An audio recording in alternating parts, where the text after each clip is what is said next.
बिस्मिल्लाहिर्रहमानिर्रहीम, अस्सलाम वालेकुम। जियो न्यूज़ के इस्लामाबाद स्टूडियो से आप देख रहे हैं कैपिटल टॉक और मैं हूं मुनीफ फारूक। आपने सुना जनाब फवाद चौधरी साहब को। मरियम नवाज शरीफ साहबा आज जब अदालत यानी इस्लामाबाद हाई कोर्ट के बाहर वो आई, प्रेस कॉन्फ्रेंस कर रही थी, आज अदालत में जब वो गई, वो भी एक दिलचस्प वाक़या है कि एक दफ़ा फिर नैब ने एडजर्नमेंट मांगी है और नैब के प्रोसिक्यूटर क्योंकि उनकी तबीयत ठीक नहीं है, लिहाजा उन्होंने कहा कि हमें एडजर्नमेंट दी जाए।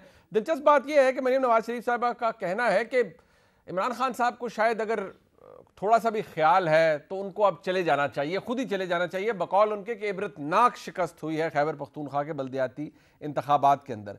और यह भी कहना था कि अगली दफ़ा पीटीआई का टिकट लेने से पहले लोग अगर टिकट ले भी लेंगे तो हेलमेट पहन के अवाम में जाना पड़ेगा, जिसका जवाब डॉक्टर शहबाज गिल साहब ने दिया कि वक्त बताएगा कि हेलमेट पहन के किसको बाहर जाना पड़ेगा। अब भी पाकिस्तान तहरीक इंसाफ पाकिस्तान की मकबूल तरीन जमात है और बाकी जितने भी सियासी कायदीन हैं वो इमरान खान साहब के आगे बोने हैं।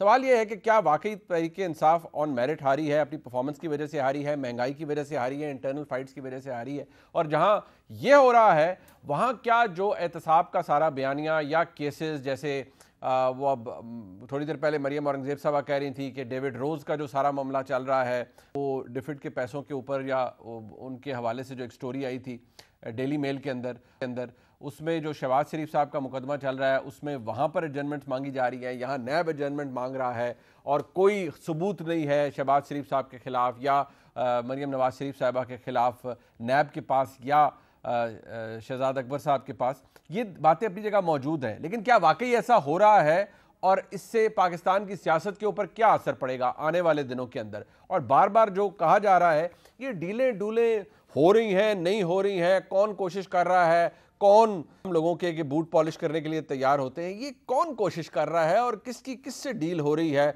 आज के प्रोग्राम में हम ज़रा कोशिश करेंगे, अपने मेहमानों से रिक्वेस्ट करेंगे कि इसके ऊपर ज़रा हाई वोल्टेज की रोशनी डालें ताकि आपको भी पता चले कि पाकिस्तान की सियासत के अंदर हो क्या रहा है, आने वाले दिनों के अंदर क्या होगा। अपने मेहमानों का तारुफ करवाते हैं।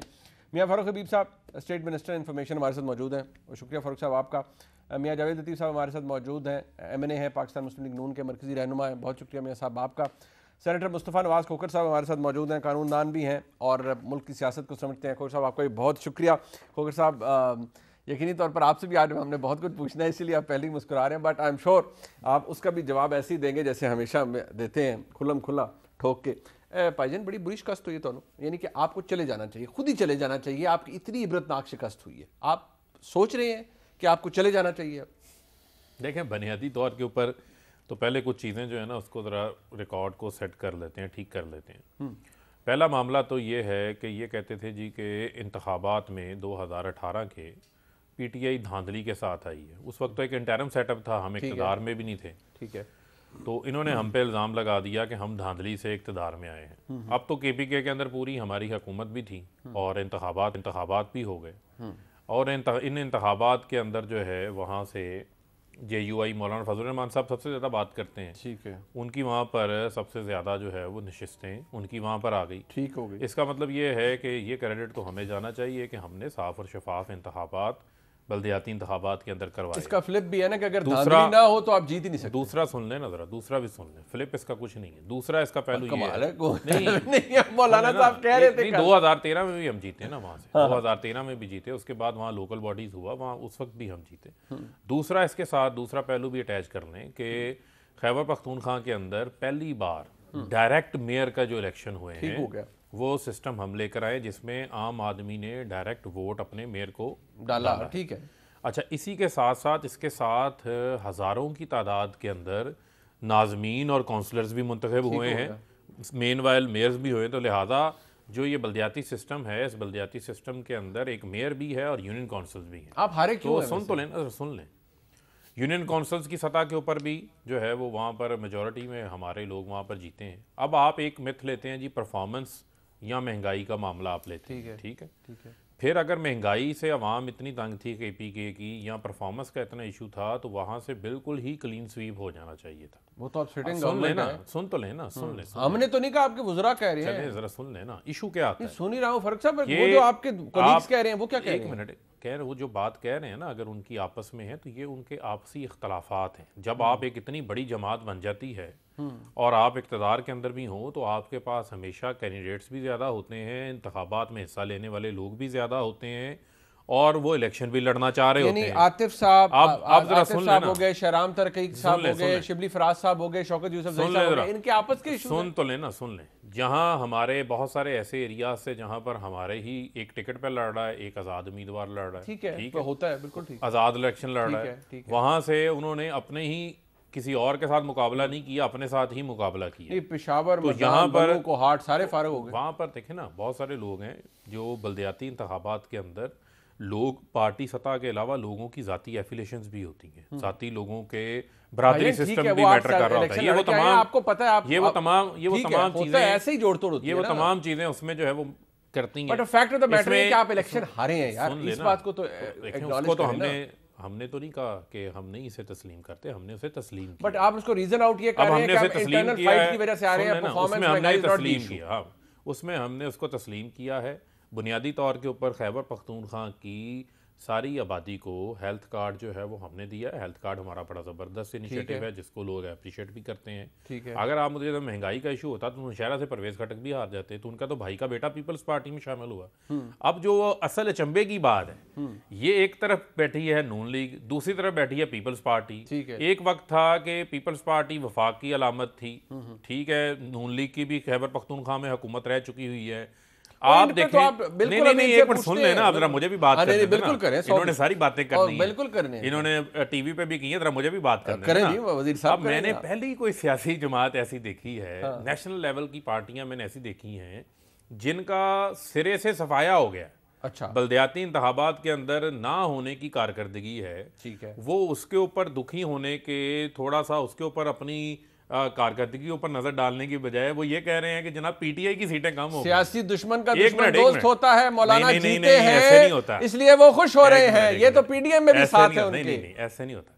या तो ये कहें कि इन्होंने नून लीग पीपल्स पार्टी को आउटसोर्स कर दिया है खैबर पख्तूनख्वा के अंदर मौलाना फजल रहमान भाईजान, आपकी दो ताई अक्सरियत है, सुन तो लेना, खैबर पख्तूनख्वा में नहीं, सुन तो लेना, उसके बावजूद अगर आप हारे तो यार फिर एक मिनट, नहीं देखें, जब मुकाबला होता है तो उसके अंदर एक हारता है एक जीता, हार जीत हिस्सा है मुकाबले। पर आप तो मौलाना उनकी इंटेग्रिटी के ऊपर, उनकी जमात पे क्या आप कहते हैं फारिग है इनकी हैसियत बोले है ये? नहीं, वो एक अलग टॉपिक है ना। बुनियादी तौर के ऊपर आप ये देखें कि सिंध में पीपल्स पार्टी के साथ पीटीआई का मुकाबला है, पंजाब में पीटीआई का नून लीग के साथ मुकाबला है, ठीक है, केपीके में जो है वो जेयूआई और वहाँ की जो रीजनल पार्टीज हैं उनके साथ पीटीआई का जो है वो मुकाबला है। बलूचिस्तान के अंदर पीपल्स पार्टी नून लीग का सिरे से वजूद नहीं है। जीबी से और आज़ाद कश्मीर से ये बिल्कुल ही फारिग हो गए हैं। तो हर जगह के ऊपर अगर कोई एक जमात, कोई एक लीडर जिसका पूरे पाकिस्तान में वोट बैंक है, वो इमरान खान है। जहां तक की बात, पाकिस्तान पीपल्स पार्टी सिंध में स्ट्रांग है, सुन लेना, पाकिस्तान पीपल्स पार्टी सिंध में स्ट्रांग है, पंजाब में मुस्लिम लीग नून स्ट्रांग है, आप खैबर पख्तूनख्वा में स्ट्रांग थे अब तक, नहीं, दो दफा होता एक सीरियत आपने दूसरी दफा ली, ये आप ऐसे ना कहें कि स्ट्रांग थे। नहीं, अभी तो बाकी जिलों में लोकल बॉडी इलेक्शन आपने कराया, इतने बड़े शहरों की मेयरशिप आप फारिग हो गए यार, ये तो ना करें ना, एक्नॉलेज तो करें कि आप हारे हैं किसी, और आप कह रहे हैं सिंपली इंटरनल फाइट की वजह से हारे।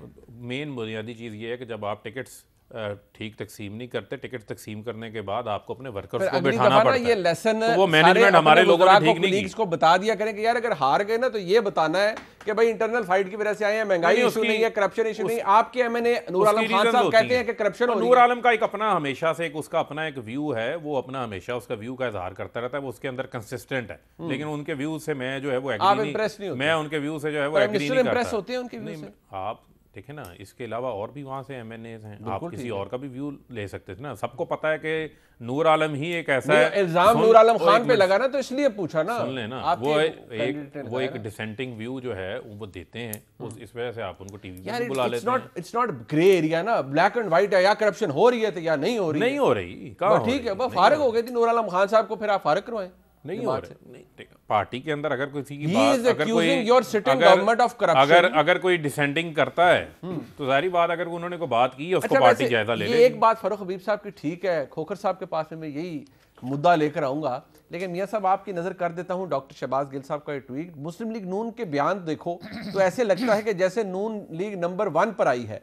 नून लीग नंबर 1 पर तो आई है, लेकिन नीचे से ऊपर को पीटीआई का रिजल्ट बुरा आने की वजह आप नहीं है, बल्कि हमारे अपने ऐसे लोग हैं जिन्होंने खान साहब के विजन से हटकर अपने दोस्तों को गलत टिकटें दी। ये शहबाज गिल साहब करें, यानी तुसी खुश ना हो, वो आपने कुछ नहीं किया, आपकी महज 2-3 सीटें निकली हैं।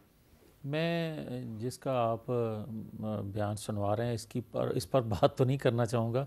हाँ, फ़र्रुख हबीब माकूल आदमी है और जो बात हुकूमती साइड से हो रही है इसका जवाब ज़रूर दूंगा।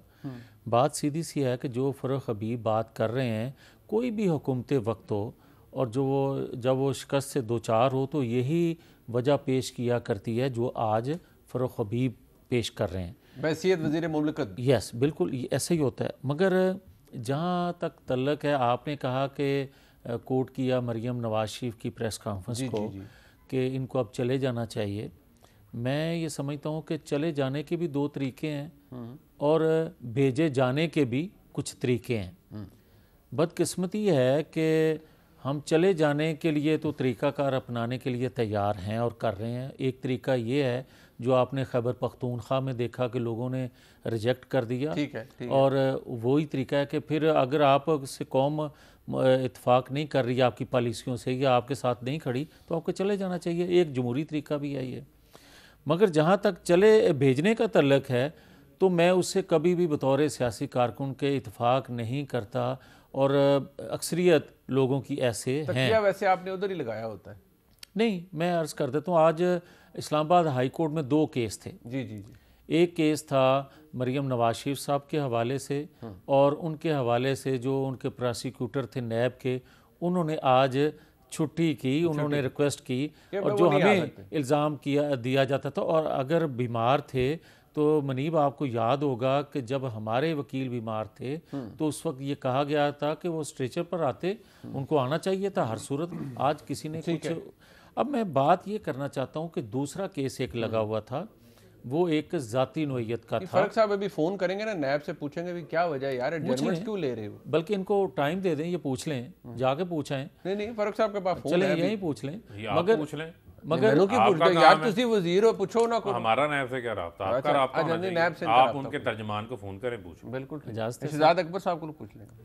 उनसे पूछे ना। नहीं, शहजाद अकबर साहब को पता पूछ लें, वाकई वो पता कर सकते हैं। मैं कह रहा हूँ पता कर सकते हैं सर, जब बेहतर समझे मैं अर्ज कर। जी मेहरबानी। मैं आपकी खिदमत में बात भी तो पूरी कर। मैं ये गुजारिश कर रहा था नहीं, मैं शहजाद अकबर साहब पता कर सकते हैं। अब है भेजने का तरीका। ये 58(2)B की दूसरी शक्ल है, ये भेजने वाला तरीका। और आप भी वही चाह रहे हैं ना सर। 58(2)B के जरिए हमें भेजा जाता रहा मरियम बेनज़ीर भुट्टो को की हुकूमतों को, नवाज शरीफ की हुकूमतों को, आपकी भी कोशिश। और उसके बाद दूसरी शक्ल आई तो आपको याद होगा यूसुफ रज़ा गिलानी साहब, नवाज शरीफ साहब और इस तरह बाकी। और अगर ठीक है, और अगर आज भी 62-63 के जरिए भेजना है तो ये गलत है। मौजूदा हुकूमत को भी भेजना हो तो ये भी गलत है। अच्छा, मुझे एक बात बताएं मियाँ साहब, आप अभी ये अगले मरला होना है खैबर पख्तूनख्वा पे, ये जल्दी ना मिठाइयाँ खा लीजिएगा, पता लगे अगला जो मरला हो उसमें पाकिस्तान तहरीक इंसाफ आगे निकल जाए, सीटें ज़्यादा ले जाए और फिर आप जल्दी की मिठाइयाँ तो फिर आपको एक जुमला सुन लें फिर आपको, ताकि तस्कीन हो जाए। अच्छा, मैं आपको ये कहना चाहता हूँ कि अभी आज रोना रो रहे थे इमरान खान साहब, उन्होंने कहा हमारी बेहतर मैनेजमेंट नहीं थी, आपने इंतखाब लोगों का अच्छा ना किया जिसकी वजह से आगे करेंगे ना। भाई 2018 में मैनेजमेंट इंतखाब उम्मीदवारान का कौन करता था? आज जो आपसे गलत हो गया इसका मतलब है कि वो अम्ब्रेला जो है वो थोड़ी सी सिरकी है, हटी नहीं है अभी। अच्छा, आप देखें कि ये बल्दियाती इलेक्शन से 3 दिन पहले वहाँ इंतज़ामी मशीनरी, वहाँ हुकूमती मशीनरी ने क्या गुल खिलाए, लोगों का खून हो गया। और उसके बाद जिस तरह लोगों ने रिएक्ट किया उसका आप नतीजा देख लें कि लोगों ने इनको बुरे तरीके से फिर आपको कह रहा हूं, क्योंकि अभी मियां साहब ये तो बात आप मानेंगे ना, अगला मरला आना है, उसमें कुछ भी हो सकता है ना, इलेक्शंस तो उसमें होने हैं। अगला मरला आने में जितना टाइम है, मुझे इस हुकूमत का उतना वक्त नज़र नहीं आ रहा। चले, ये आपकी ज़ाती ख्वाहिश भी हो सकती है। मुस्तफ़ा नवाज़ खोखर साहब, मैं जनाब की नज़र में कुछ करना चाहूँगा, आप ज़रा इसको भी देखें बहौर, और आपने जरदारी साहब का बयान तो सुन ही लिया है। फवाद जरदारी साहब ने भी कहा, फवाद चौधरी साहब ने भी कुछ फिर आपको पता है फरमाते हैं फवाद चौधरी साहब भी, ज़रा सुनिए जी क्या फरमा रहे हैं फवाद चौधरी साहब जरदारी साहब के हवाले से। आज़ाद जरदारी साहब की जो गुफ्तगू थी उससे तो मुझे बड़ी मायूसी झलकती नज़र आई है। यूँ लग रहा है कि जरदारी साहब जो हैं उनको डील नहीं मिली, अदरवाइज़ अगर डील मिल गई होती तो जलसों में इस तरह की बातें नहीं करते। जलसों में इस तरह की बातें वो करते हैं जिनकी ख्वाहिशें पूरी नहीं होती। तो जरदारी साहब की भी मुझे लगता है कि ख्वाहिश पूरी नहीं हुई। एक दिन अगर डील की उम्मीद लग जाए तो ये सारे जो हैं वो पॉलिश लेके पहुंच जाते हैं, अगले दिन जो है वो इनकी उम्मीद ख़त्म हो जाए तो ये सारे जो हैं ये ऑल फॉल बकने लगते हैं। तो इनकी सियासत यही है, लोगों में तो इनकी सियासत है नहीं, सो इसलिए ये इसी तरीके से इसी तनख्वाह में काम करेंगे। डील नहीं मिली पाकिस्तान पीपल्स पार्टी को जरदारी साहब को, बकौल फवाद चौधरी साहब के, और फिर उन्होंने कहा कि बूट पॉलिश के लिए पहुंच जाते हैं। तो क्या Pakistan Peoples Party with all its democratic credentials deal लेना चाह रही थी? और जरदारी साहब जब ये कहते हैं वो उन्होंने ये कहा और हमने उन्हें कहा कि इनको निकालो, तो जब आप ये कह रहे हैं तो आप पीपल्स पार्टी भी अपने डेमोक्रेटिक क्रेडेंशियल्स को एक्सपोज कर रही है। इन ऑल ऑनेस्टी आप समझते हैं कि मुझे फवाद भाई का पूरा बैठकर जवाब देना चाहिए? मुनी भाई जाने दें, आपको पता है कि वो किस तरह की गुफ्तगू करते हैं, कई दफ़ा जुगते भी मारते हैं। उनकी गुफ्तगू को इतनी संजीदगी से आप लेते हैं, हम उनके दोस्त हैं, वफाकी वज़ीर इत्तलात व नशरियात जितनी संजीदगी से आपने लिया हुआ है। नहीं मैं तो लेता हूँ, वो वफाकी वज़ीर इत्तलात व नशरियात है। देखें, गुजारिश ये है कि बलदियाती इलेक्शंस के हवाले से जो प्रोग्राम के अंदर गुफ्तगू हो रही थी, हम सारे एक चीज़ तो आपके भी इल्म में होगी और वो इस कॉन्वर्सेशन में ज़रूरी भी है रखना कि अनफॉर्चुनेटली एज पॉलिटिकल क्लास हम लोग लोकल गवर्नमेंट इलेक्शंस के मुखालिफ रहे हैं। बिल्कुल सही, अवॉइड करते रहे। फिर सुप्रीम कोर्ट से, अदालतों से जब फैसले आए कि नहीं इलेक्शन कराए जाएं, तो फिर हम उस राह की जानिब गामज़न हुए। तो जो फर्स्ट ईयर है डेमोक्रेसी का, जमहूरियत का, उसको हमने बतौर पॉलिटिकल क्लास कभी स्ट्रेंथन करने की कोशिश नहीं की। हमने यही चाहा कि जो इख्तियारात हैं वो सारे के सारे इख्तियारात MNAs MPAs इंजॉय करें, चीफ मिनिस्टर्स करें। अगर कहीं सड़क बननी है, गली बननी है, कहीं नाली बननी है, तो वो हमारे जरिए हो और हमारे उस इख्तियार के अंदर कोई और शख्स मदाखलत ना करे। और बुनियादी तौर पे जो हमारा काम है उस काम पे हमारी तवज्जो कभी रही नहीं, कानून साजी। ठीक है। तो एक तो ये हमारी जो कन्विक्शन है इस निज़ाम के साथ, जो फर्स्ट ईयर ऑफ डेमोक्रेसी के साथ, उसके ऊपर हमें बतौर सियासतदान रीविज़िट करने चाहिए अपने एटीट्यूड्स। जहाँ तक खैबर पख्तूनख्वा के इलेक्शंस का ताल्लुक है, तो इसमें हमारी आपस की जो कॉन्वर्सेशंस हैं, मुझे तो ये लगता है कि हम बड़े डिस्कनेक्ट हो रहा है हमारा अवाम के साथ। हमारी जो कॉन्वर्सेशंस हैं वो वही आपस में एक दूसरे के ऊपर इल्ज़ामात हैं। हम एक दूसरे को करप्ट, चोर, डाकू कहने में मसरूफ़ हैं। जो अवाम के असल इश्यूज हैं जिनके ऊपर तवज्जो होनी चाहिए, जिसकी बुनियाद पर वोट लिया जाता है, उसके ऊपर कोई तवज्जो नहीं रही और फिर उसके बाद अवाम ने अपना फैसला दिया। यानी कि आप ये भी फिर माने कि अगर इनको भी रिजेक्ट मैं कहूँ या कम सीटें दी, तो फिर जितना हिस्सा खैबर पख्तूनख्वा में मुस्लिम लीग नून को मिला, आपको मिला, वो भी आप माने कि फिर आपका डिस्कनेक्ट अवाम से, खैबर पख्तूनख्वा से बहुत ज़्यादा है। मेरा जो अपना पर्सनल एनालिसिस है वो ये है, शायद दोस्त अहबाब उससे एग्री ना करें, आपको हक हासिल है कि हुकूमत भी अनपॉपुलर है और अपोजिशन की जो पिछले 3.5 साल की सियासत रही है उससे भी कोई अवाम इतने ज़्यादा खुश नहीं है। ये बड़ी डेयरिंग बात है, ये मेरा ज़ाती एनालिसिस। ठीक है। और उसकी बुनियादी वजह ये है कि हम कब तक जलसा खेलते रहेंगे, प्रेस कॉन्फ्रेंस खेलते रहेंगे, तारीखों पे तारीखें देते रहेंगे, और जो हमसे जो तवक्को अवाम रखते हैं हम उस तवक्को पे पूरा नहीं उतरे जो एक ऑपोजिशन का किरदार होना चाहिए। ये जो हालात हैं इस वक्त मुनीब साहब, ये आइडियल हालात है किसी भी पॉलिटिकल पार्टी के लिए और खुसूसन ऑपोजिशन के लिए, कि मुल्क में मीडिया अंडर अटैक, एक नेचुरल एलाय ऑपोजिशन का, जुडिशरी अंडर अटैक, जजेस के ऊपर अटैक, वो नेचुरल एलाय ऑपोजिशन के, इस मुल्क में अवाम के ऊपर अटैक, महंगाई, हर रोज एक नई खबर सुनने को मिलती है जी कि आज 5 रुपए बिजली महंगी हो रही है, पेट्रोल महंगा हो रहा है, लोग अपनी जिंदगी गुजारना उनके लिए जीरन हो गया। ठीक है। और ये हालात हो और इस मुल्क की जो ऑपोजिशन है इनको 3.5 साल 4 साल गुजारने दे जी। 16 लोगों के साथ शहीद बीबी ने जो ऑपोजिशन की थी, तो मैं ये समझता हूं कि हम खुद भी ऑपोजिशन को भी अपने अंदर झांकना चाहिए। यानी कि आपका ये कहने का मकसद है कि उस हिसाब से मैं आपके मुंह में ज़बान वो लफ्ज़ नहीं डाला, लेकिन जो एनालिसिस है कम से कम ये मैं ऑब्जर्व जो कर पाया हूँ कि पाकिस्तान में जो इस वक्त ऑपोजिशन है वो बड़ी थकी हुई ऑपोजिशन है। देखिए ना, और समेत आपके मुस्लिम लीग नून के सिवाय मौलाना साहब के उन्होंने सियासी तौर पे कैपिटलाइज किया है इस। अच्छा, अगेन जी मुनीब भाई, अगेन मेरा अपना जाती एनालिसिस है, बाकी हम सियासी गुफ्तगू तो हर प्रोग्राम में बैठ के करते ही रहते हैं। मेरे ख्याल से जो अपोजिशन की जमातें हैं उनके इसी किरदार की वजह से लोगों के जहनों में अभाम है। बिल्कुल ठीक है कि यार ये 2 साल हो गए, 2.5 साल हो गए, अब आए ये करेंगे वो करेंगे। अच्छा, फिर उसमें हम अपनी सफों में इत्तेहाद भी बरकरार नहीं रख सके। देखिए अच्छा, फिर उसमें एस्टेब्लिशमेंट की भी इन्वॉल्वमेंट है, और उस इन्वॉल्वमेंट को हम खुलकर ये भी नहीं कह सके कि बस they should be an end to it, कि लोगों का हाल देखें क्या हो रहा है, हमें अपना काम करने दें।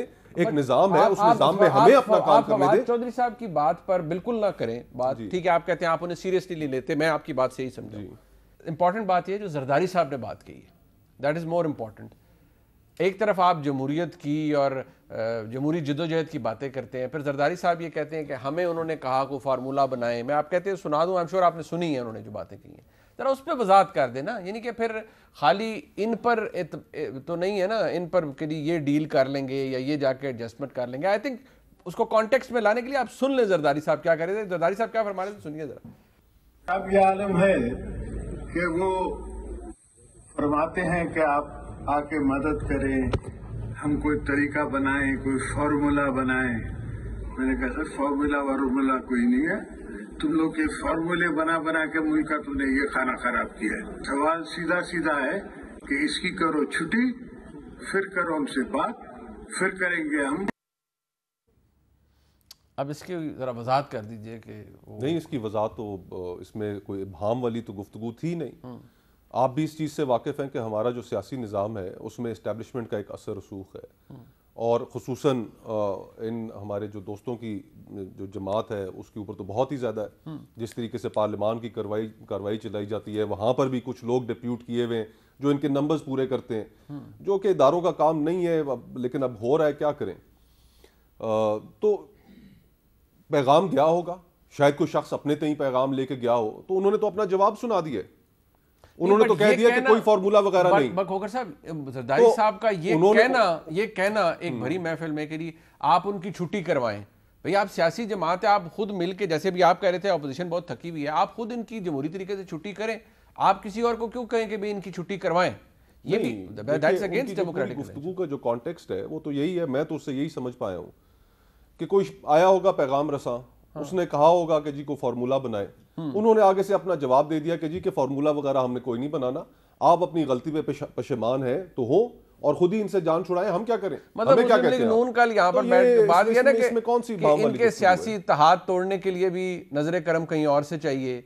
जरदारी साहब कह रहे हैं कि जी इनको घर भेजना है तो कोई और भेजे, तो फिर यानी कि आप सियासी जमातें बतौर अपोजिशन तो फारग हैं। फिर मैं वही तो आपको कह रहा था, पीछे जो इतना लंबा चौड़ा खिताब किया है वो तो यही आप लोग फारग कि हम लोग जो है हम अवाम की तवक्कुआत पे पूरा नहीं उतर पा रहे। हमें जो जिस तरीके से एक जारहाना सियासत करनी चाहिए, ठीक है, वो जारहाना सियासत हम नहीं कर पा रहे, ठीक है, और हमारे उस रोल अदा ना करने की वजह से इन लोगों को तकवीयत मिल रही है। और मैं फरूख भाई मेरे दोस्त हैं, सारे पीटीआई में दोस्त अहबाब हैं, हमारे सियासी मुखालिफ हैं, दुश्मन नहीं है, काबिल एहतराम है, लेकिन इनकी वजह से जो लोग अजियत में मुब्तला हैं, जो अवाम अजियत में मुब्तला है, वो चाहते हैं कि हम जारियाना अंदाज में बाहर निकले और इनका कुछ करें, लेकिन आप नहीं निकले। लेकिन मुझे जो सबसे बड़ा तजाद नजर आता है ना खोखर साहब, वो ये है कि एक तरफ 2013 में इलेक्शन होता है, जरदारी साहब कहते हैं आरओ इलेक्शन था लेकिन हम तस्लीम करते हैं, ठीक है जी, मुल्क पूरा चले, हुकूमत चले।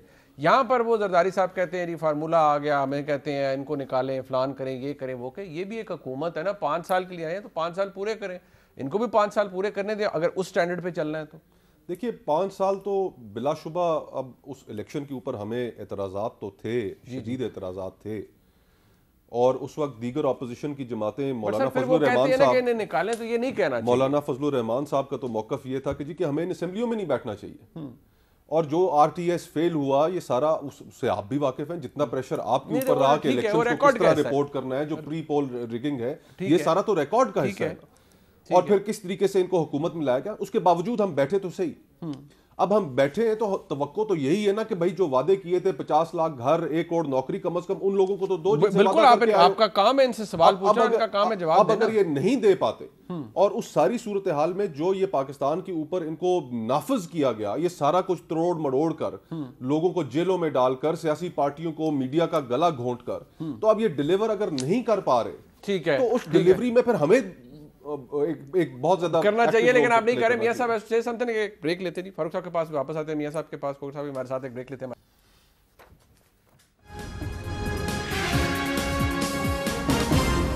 अगले मरहले में पता चल जाएगा जी कौन पॉपुलर है कौन नहीं है, फाइनल पता चल जाएगा। इंतखाब है, कोई ये नहीं कह सकता कि पाकिस्तान तहरीक इंसाफ जी बिल्कुल फारग हो गई है, अभी भी ठीक है, नंबर 2 पर है, मौलाना की जमात ऊपर आ गई। लेकिन जहाँ ये सब कुछ हो रहा है वहाँ मुस्लिम लीग नून के अंदर भी कुछ स्ट्रक्चरल इशूज़ हैं जिनके ऊपर मैं चाहूँगा मियाँ साहब उसका ज़रूर जवाब दें और फ़ारूक साहब भी उसके ऊपर अपना ओपिनियन देंगे।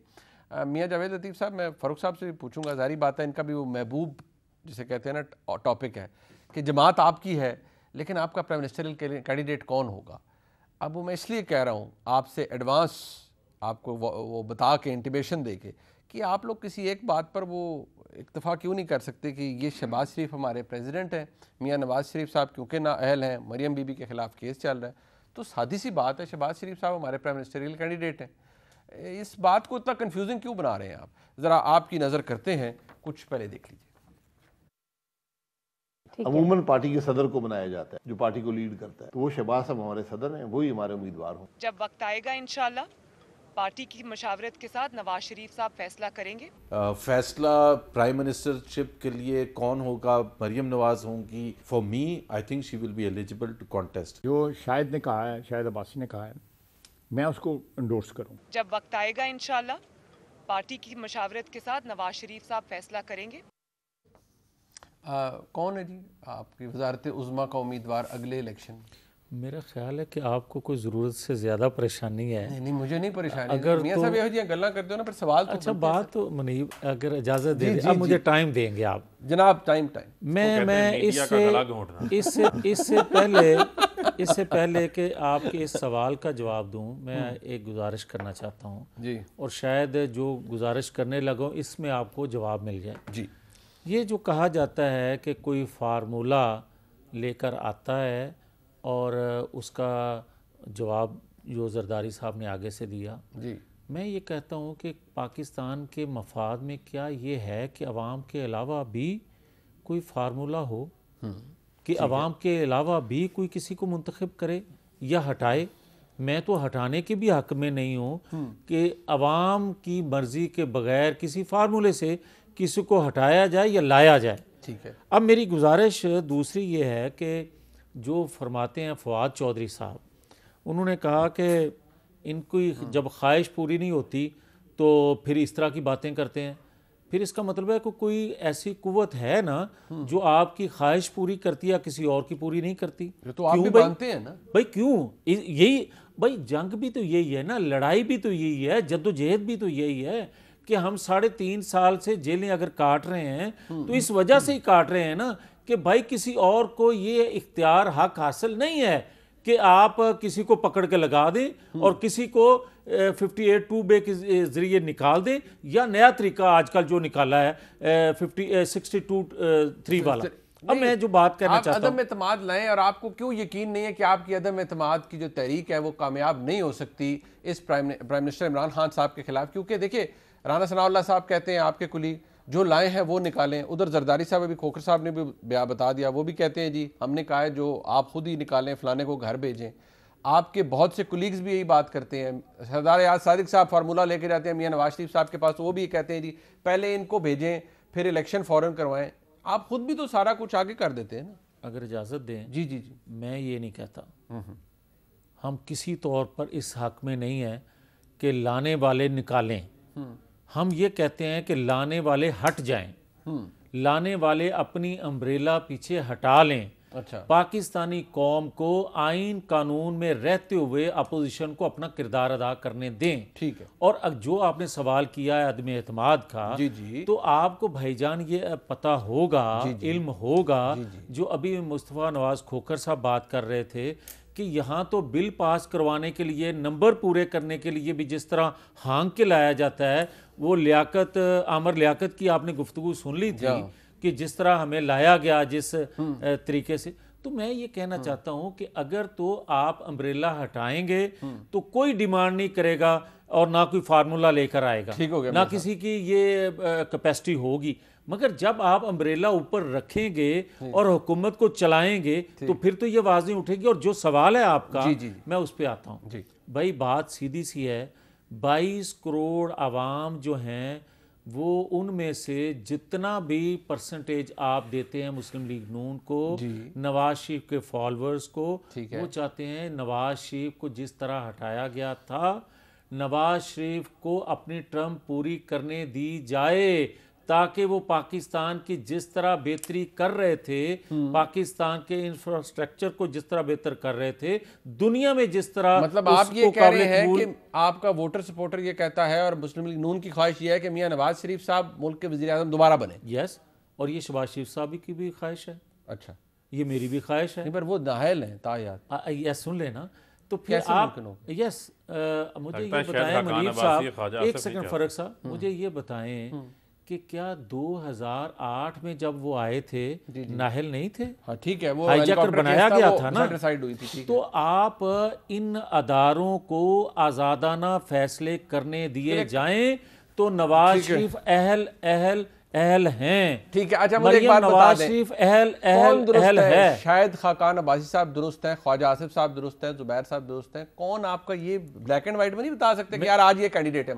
मेरी अर्ज सुन लें, हमारा पहला और आखिरी आज़ादाना इंतखाबात हों तो नवाज शरीफ कैंडिडेट हैं, वरना नवाज शरीफ फैसला करेंगे कि किसको कैंडिडेट बनाया जाएगा। यानी कि अभी तक किसी फैसला ये नवाज शरीफ का, ये नवाज शरीफ फैसला नहीं लिया अभी तक, कोई फैसला करने की पोजीशन में नहीं है। तो शायद खाकान भाई साहब ने क्यों कहा शहबाज शरीफ साहब?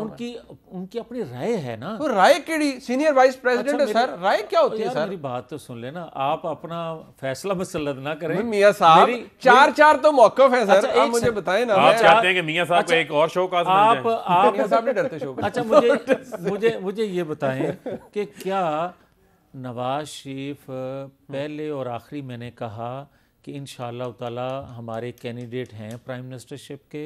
आपने अहलियत की बात की, मैंने उसको जवाब उसका दे दिया।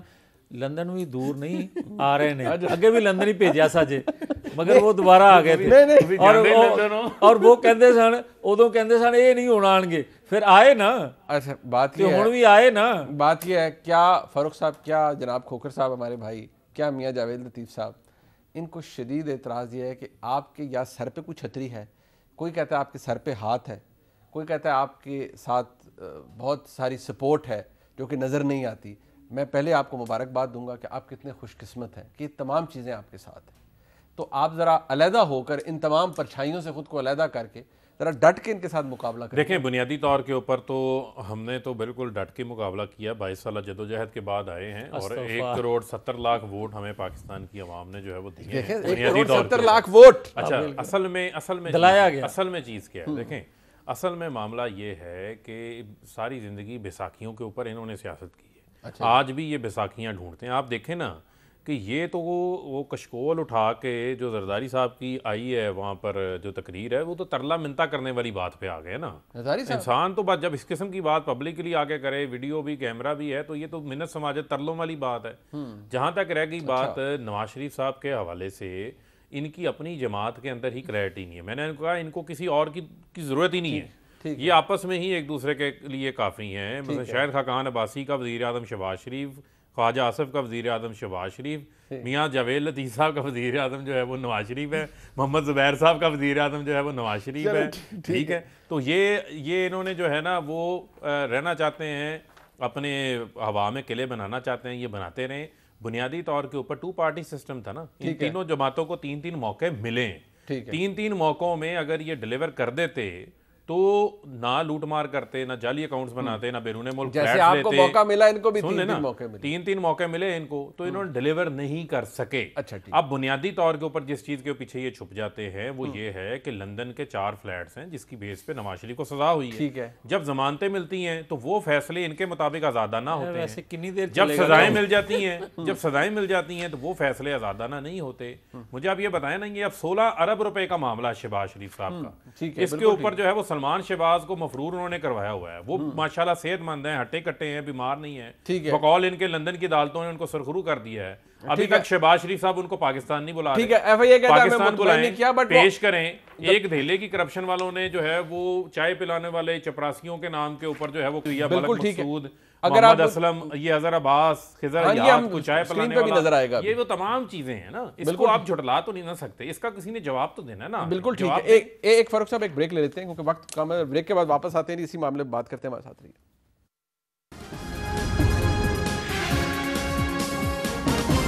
एक दफ़ा फिर आपको खुशामदीद कहते हैं। फारूक साहब, ठीक है, ये सारे आपने भी शहबाज शरीफ साहब और हमजा शहबाज साहब को भी आपने दिखाया, स्क्रीन पे भी चल रहा है, सबको नज़र आ रहा है। वो आपने भी शेयर किया ट्विटर के ऊपर और फवाद चौधरी साहब ने भी किया था। सवाल ये है, ये तमाम बातें अपनी जगह मौजूद हैं, लेकिन फैक्ट ये है जब मरीम नवाज शरीफ के खिलाफ बेसिस तो ये है ना, केसेस मियाँ साहब अब इस एज वी स्पीक वो अगर वो अदालत ने उन्हें इश्तिहारी करार दिया, बट फैक्ट ये है वो आज अदालत के बाहर निकल के कहती हैं कि भाई मुझे कहा जाता है कि डेली बेसिस पर कोर्ट को हम रिक्वेस्ट करते हैं जी केसेस सुने। यहाँ नैब 2-3 दफ़ा एडजर्नमेंट्स ले रहा है, नैब से अदालत पूछ रहा है कि भाई आपने ये एक स्पेसिफिक सवाल का हमें ये जवाब दें, हमें शवायद दें। तो ज़रा आज भी हुकूमत बोले ना कि अब नैब दौड़ रही है। नहीं, देखें बात यह है, मैं तो बड़ी कैटेगोरिकली बात करूंगा, इन केसेस का जो है वो फैसला होना चाहिए ना। आप देखें कि 2018 जुलाई से इनकी अपीलें पड़ी हुई हैं इस्लामाबाद हाई कोर्ट के अंदर, अब 3.25 साल हो गए हैं। उसमें से जो है वो 15 से ज़ायद बार मरियम सफदर साहबा इल्तवा ले चुकी हैं।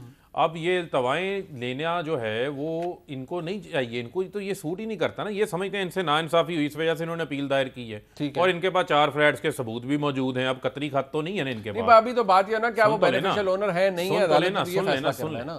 तो उन अपीलों के ऊपर इनको ये चाहिए, आज भी ये कहती हैं कि मेरी डे टू डे हेयरिंग करें। और मैं वो तो अदालत में पेश है, तो वो नैब नहीं आती ना। सुन ले नैब को, मैं तो यहाँ से आपका जो शो है इससे मैं तो किसी इदारे का तर्जमान नहीं हूँ, लेकिन इन केसेस को किसी को सुन ले, किसी को इल्तवा नहीं मिलनी चाहिए, नैब को भी चाहिए कोई इल्तवा ना ले इसके ऊपर। और इस केस को जो है वो अदालत भी इस केस का जो है वो पूरी कौम चाहती है कि अब इस केस का जो है वो फैसला हो, क्योंकि ये सजा याफ्ता लोग जिन्होंने मुल्क को लूटमार की हुई है, ये आकर हमें जो है वो अखलाकियात का भी दर्स देते हैं, ये आकर जो है वो हमें करप्शन से पाक होने का दर्स भी देते हैं। खोखर फैसले करें इनका। खोखर साहब भी कह रहे हैं, मियां जावेद लतीफ साहब भी कह रहे हैं, खोखर साहब की बात हमने सुननी है, लेकिन वो ये बार बार कह रहे हैं कि आपके साथ आप अपने जोर पर नहीं आए, ना ही अपने जोर पर खड़े हैं, आपके लिए हालात बनाए गए हैं, लिहाजा आपको भेजने के लिए भी स्पेशल अरेंजमेंट होगा। एक मिनट देखें, बात यह है कि अगर ये बात ये करते हैं तो आज इनको सोते जागते उठते बैठते हर जगह जो है इनको इमरान खान क्यों इनके सर के ऊपर सवार है? बुनियादी चीज तो ये है। उनको लगता है कि आप मुसल्लत किए गए हैं। नहीं, इमरान खान को लाने वाले याद करते हैं, एक मिनट, उनको करते हैं, आपको नहीं। मुसल्लत किए गए हैं। तो ये श्रिंक होके एक जमात जो है वो सिंध तक रह गई है, एक जमात जो है वो पंजाब तक रह गई है, एक जमात जो है वो KPK तक रह गई है। तो कहाँ गई इनकी जमात का एजेंडा, कहाँ गया इनका नजरिया? इसका जवाब देते। आप श्रिंक हो गए, ये वफाकी जमात बन गए। जी मैं सिर्फ मुबारक हो जी ने, मैं सिर्फ इतना कमेंट करना चाहता था कि जो मेरे भाई ने कहा कि पूरी कौम चाहती है कि इन केसेस के फैसले हों, इन फैसले होने से गैस मुल्क में वापस आ जाएगी, बिजली सस्ती हो जाएगी, लोगों को आसानी पैदा हो जाएगी कि अपने बच्चों की स्कूलों की फीसें कैसे देनी है, दवाइयों की कीमत कम हो जाएगी। 4 साल तो लगभग इस हुकूमत को हो गए हैं ना जी, तकरीबन इतना। 4th year. और अपनी हुकूमत के 3रे साल मेरे ख्याल से नवाज शरीफ साहब फारिग कर दिए गए थे। तो 7 साल से मुनीब भाई हम यही गुफ्तगू कर रहे हैं, ऐसे ही है, केस। तो 7 साल यानी कि हम किस तरफ हम जा रहे हैं? एक ही जगह पर हम फंसे हुए हैं, कहीं जा ही नहीं रहे। तो हमने अपनी पॉलिटिकल कॉन्वर्सेशंस को कोई बेहतर नहीं करना, अवाम के इश्यूज की तरफ नहीं लेकर आना?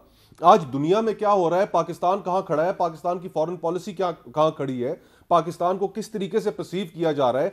25-26 साल बाद हम 100 साल के हो रहे होंगे इंशाल्लाह, उस वक्त पाकिस्तान के अंदर उस वक्त भी यही कॉन्वर्सेशन चल रही होंगी। भाई आप हुकूमत में आप दिलवाएं सजाएं, प्रोसिक्यूशन अच्छी करें और कहानी खत्म करें। बिल्कुल ठीक है, सारों अवाम को रिलीफ दें। अगर हमारे अंदर जाने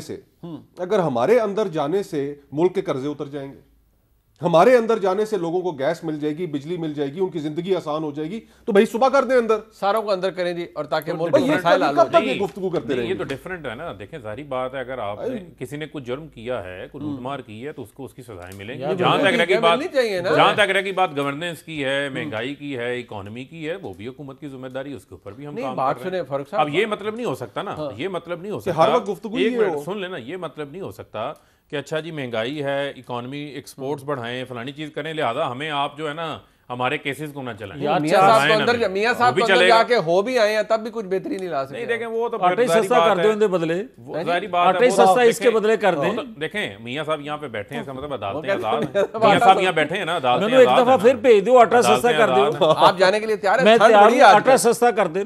ठंड पठांड बड़ी आज। मैं कहता हूं मुझे 4 दफा और अंदर कर दें, घी शक्कर ठंडी सस्ती कर दें। मैं कहता हूं फिर अंदर भेज दें, कम से कम लोगों को गैस सिर्फ इतना सा मामला देखें। ये पाकिस्तान ऐसी जब बात होती है तो उसमें पाकिस्तान की आवाम का या कानून का मजाक उड़ाने वाली बात होती है। ठीक है, बुनियादी तौर के ऊपर अगर जितना पैसा आप लोगों ने लूट के बाहर लेके गए वो आप ले आए ना, वो भी ले आए। फिर ऐसे तो मैं कहूंगा वो भी ले आए, वो भी 7 सालों से यही सुनते आ रहे हैं भाई। वो भी आप लाना नहीं चाहते, आपके हाथ किसी ने आपने तय में लगा के सबसे जो है ना वो इम्पोर्टेंट बात, वो खोखर साहब ने जो की है मियां साहब, वो आप ऑपोजिशन के लिए है, बड़ी निकम्मी है। हाँ, बहुत थकी हुई ऑपोजिशन है। और खोखर साहब इतने दिलेर आदमी है कि उन्होंने ये बात एक्सेप्ट की है कि हमने कुछ भी नहीं किया।